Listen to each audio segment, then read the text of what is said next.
एक चेतनता की भी जो बात सुनी कि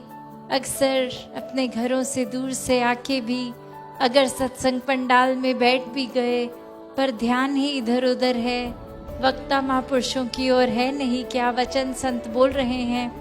वो नहीं सुन रहे, तो फिर आना ना आना एक ही बात है,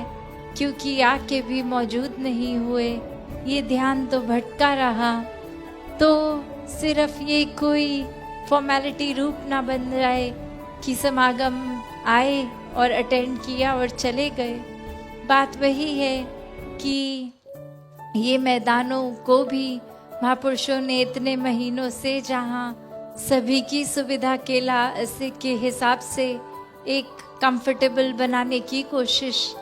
जहाँ पहले इतने कंकर पत्थर, उबड़ खाबड़ ज़मीन, और अब वो इतनी आरामदायक कि ये रिहायशी टेंटों में आराम से वहाँ विश्राम भी किया जा सकता है और वो कंफर्ट भी मिलेगा, आराम मिलेगा। तो ये प्रयास, ये इतना हम जो देखते हैं, चाहे वो लंगर हो, टॉयलेट्स हों, ये हर जगह एक कन्वीनियंस के हिसाब से इलेक्ट्रिसिटी, ये बल्ब्स, तो ये सब बेमायने रह जाती हैं अगर हम आकर कुछ ग्रहण ही नहीं करके गए। जो समागम पे आने से पहले अवस्था थी वही अगर समागम के बाद होगी, तो ये चेतनता फिर से हर एक ने अपने अंदर रखनी है कि ये फायदा तो तभी होगा जब हर पल उन वचनों को सिर्फ कानों तक ही नहीं, मन से भी श्रवण करके जीवन में उतारें। और अक्सर ये भी बात आ जाती है कि जहाँ इतने सारे महापुरुष इकट्ठे बैठते हैं, तो अगर ये एक कारण और ज़्यादा अपनी भक्ति को स्ट्रेंथन करने क्या होना चाहिए, ना कि डिस्ट्रैक्शंस का, कि अभी तो बहुत महापुरुष पंडाल में हैं, लाइनों में हैं, तो हम अपने टेंटों में ही रहते हैं, हम इतनी टेंट से पंडाल तक की यात्रा नहीं करते। तो बात फिर वही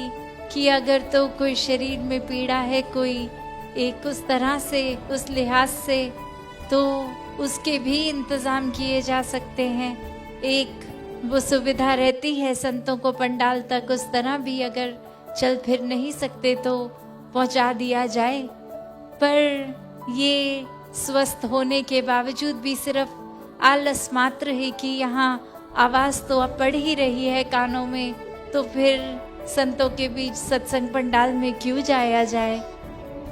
तो ऐसे भाव से दूर रहना है।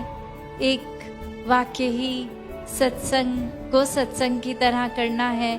सिर्फ ये नहीं कि आए, एक पिक्चर्स खींच ली, एक वीडियोस बना ली, कैंटीन, लंगर, प्रदर्शनी इत्यादि सब कर लिए, पर महापुरुषों के भावों को ही सुना नहीं, ग्रहण नहीं किया।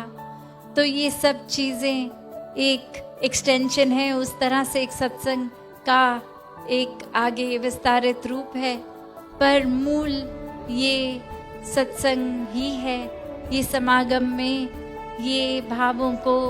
हर एक के जहाँ सिर्फ मन में ही बसाना नहीं, बल्कि वो अपने जीवन को मोल्ड उस तरह करना है कि कुछ भी, जो भी वचन पढ़े, ये अगर खुद हम अपने अंतर्यामी हैं तो देख लें कि कहाँ एक जीवन में कौन सा गुण अभी नहीं आया, और उस गुण को पकड़ के ये कोशिश के अपने एक जीवन में परमानेंट तरीके से उस गुण को बांध लें।